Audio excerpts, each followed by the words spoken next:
Bonjour tout le monde. Aujourd'hui, on va parler des verbes réfléchis au passé composé.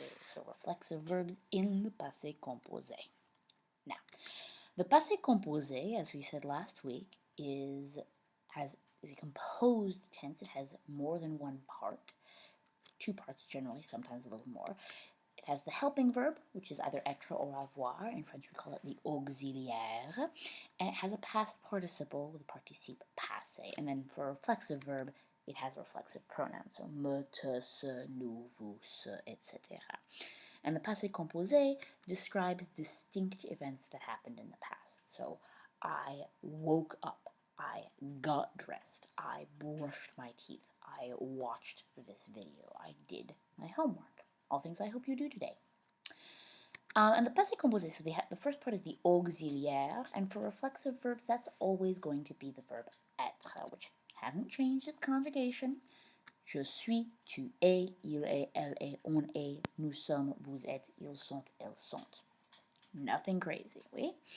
And then there's the participe passé, and the participe passé is usually going to end in e accent aigu, sometimes in I or in U, and sometimes very rarely in something else. And the important thing to know about the participe passé is that it's always the same for that verb. So for the verb s'asseoir, which is a little bit irregular, it's one of the verbs that ends in something else.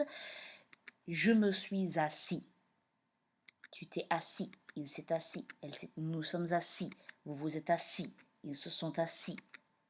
It's not going to change. It's not going to be different. And as far as order goes, we have the subject, our reflexive verb, our auxiliary, and then our past participle, or to put it in actual words, je me suis amusé ce weekend. Okay? If we want to negate that, we say ne and pas, je ne me suis pas amusé ce weekend. And that's how that's going to look. But, so a verb, just to demo this, a reflexive verb, s'habiller, it's going to be je me suis habillé, tu t'es habillé, il s'est habillé, elle s'est habillée, nous nous sommes habillés, vous vous êtes habillés, ils se sont habillés, elles se sont habillées. And that's always going to be how it works. Now, if you're clever and paying close attention, you may notice that there's something here that doesn't quite fit. Because I just told you that the past participle never changed, that it was always the same, that the past participle of habiller was always going to be habillé. But it's not. We say il s'est habillé, elle s'est habillée with two E's. What's up with that? And what's up with that is something called l'accord, oui? L'accord is a very important part of learning French. It's one of the bigger things that you will learn. And basically it's making all the parts of the sentence match. And so you can do that in a lot of different ways. Here we're talking about accord in gender and in number, which we've mostly dealt with in terms of adjectives and professions, right? So we say Paul est grand et Marie est grande with an E at the end because Marie is feminine, oui? Ralph est banquier, Marie est banquière. We change the spelling because it's got a feminine ending, oui? And we also can do this with singular versus plural. Tu es intelligent, mais nous sommes intelligents avec S because we are plural and tu is singular. So we've done it with adjectives, we've done this with professions. It can also happen with verbs, and specifically when you have a reflexive verb in the passé composé, your past participle is going to agree in two ways, or it can agree in two ways: gender and number. So if it's a feminine subject, you're going to add an E. If it's a plural subject, you're going to add an S. Par exemple, Paul s'est réveillé à 6 heures. Marie s'est réveillée, two E's, à 6 heures aussi. Marc et Thomas se sont réveillés, ES, à 6h30. Isabelle et Elisabeth se sont réveillées, ES, à 7h. Now, does this influence the pronunciation of these words? No, not a single bit. But does it influence how we write? It does. So we're going to try to be accurate as possible when we're writing. So we have a couple of exceptions. The first exception is for a verb like s'asseoir, a verb where there's already an S, right? Paul s'est assis, Thomas s'est assis, Paul et Thomas se sont assis. It looks weird, and it's not right. We don't do that, right? Instead, S and S just makes one S. So, Paul et Thomas se sont assis. When we have something that would already end in an S, we're not going to add an extra S onto it, right? And this is the same thing at like, Paul et Thomas sont français. We don't add a second S onto that existing S. One S is plenty. And this is really only a question with the verb s'asseoir because everything else is going to end in a vowel. Now, exception 2 is a little bit trickier, and we have some cases where agreement is not going to happen, just for no apparent reason. So, for example, we have Caroline s'est lavée with an E versus Caroline s'est lavé les mains with no E. And what the difference turns out to be is that when we mention specific body parts, we don't make an agreement happen. And that's the way that this verb works, and I don't really know why.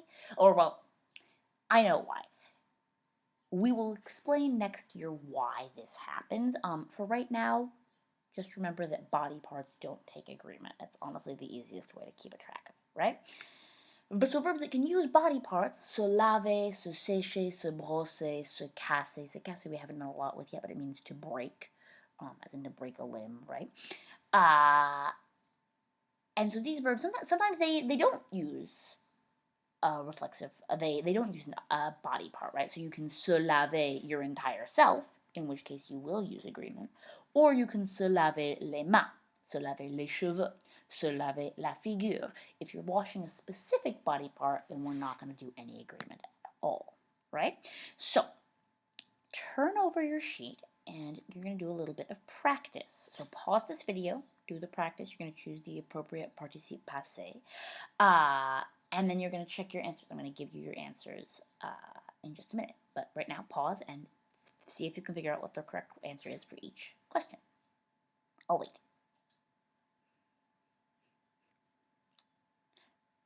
Okay, hopefully you have finished the exercises. Hopefully you actually pause and aren't just looking ahead to see what the answers are. But let's go through them, right? So, Anna ne s'est pas cassé la jambe, no agreement, because we have a body part right there, right? Elles se sont maquillées aujourd'hui, IS for elles. Les deux joueurs de basket se sont reposés. We're assuming a mixed or masculine group, so we just add S à la fin. Maria s'est détendue après l'école. Maria is feminine, so we add an E. Est-ce qu'elle s'est rasée les jambes? It's feminine, but we have a body part, so no agreement. Catherine s'est levée à 5 heures, with an E for Catherine. Natalia s'est cassé le bras, feminine, but we've got a body part, so we're not going to agree. Alice s'est brossé les cheveux avant le petit déjeuner, body part, so no agreement. Mes sœurs se sont lavées, my sisters, feminine plural, yes. Sarah s'est peignée après le petit déjeuner. Now remember, peigner does imply a body part, implies hair, but because we haven't explicitly stated it, we're still going to treat it like there's no body part mentioned, and we're going to do agreement on that. Le reste, est-ce que vous vous êtes ennuyé au concert? Generally, vous and nous, we're going to assume are masculine plural unless we have evidence for otherwise. So, vous vous êtes ennuyé. Marie s'est endormie, à la fin. Mes frères se sont brossés les dents, no agreement because you've got a body part. Nous nous sommes souvenus de nos devoirs. Ma sœur s'est lavé les mains with les mains, so no agreement. Vous vous êtes amusé pendant la classe. Annabelle s'est habillée avec un E pour la fête. Les élèves se sont promenés au parc. Again, we assume that les élèves is a mixed gender group, which means a masculine ending, because we don't go to an all-girls or an all-boys school. Après le match de football, je me suis baignée, or baigné with 2 E's. That depends on you, whether you use masculine or feminine forms. Nous nous sommes assis sur le canapé. And again, we would do agreement here. We would add an S, but there's already an S there, so we're not going to bother. Right? So if any of those answers did not seem right to you, if you got something different, I want you to circle those, and then we will talk about them in class when I come back tomorrow. But for right now, I'm going to have you turn to the homework. So you are going to be, it's the white sheet, you're just going to be filling out some exercises, right? You're going to be conjugating each verb twice. The first time you're going to conjugate it in the present, so the normal way, and then you're going to conjugate it in the passé composé. You're going to be, so for example, if the verb is se fâcher, aujourd'hui Sarah se fâche contre son petit frère. Today she gets mad at her brother. Hier, elle s'est fâchée contre sa petite sœur. So you're going to do it in the present and then in the passé composé. So merci beaucoup. Feel free to watch this video again if you need to recap anything. And if not, I will see you all tomorrow. Merci beaucoup. Au revoir.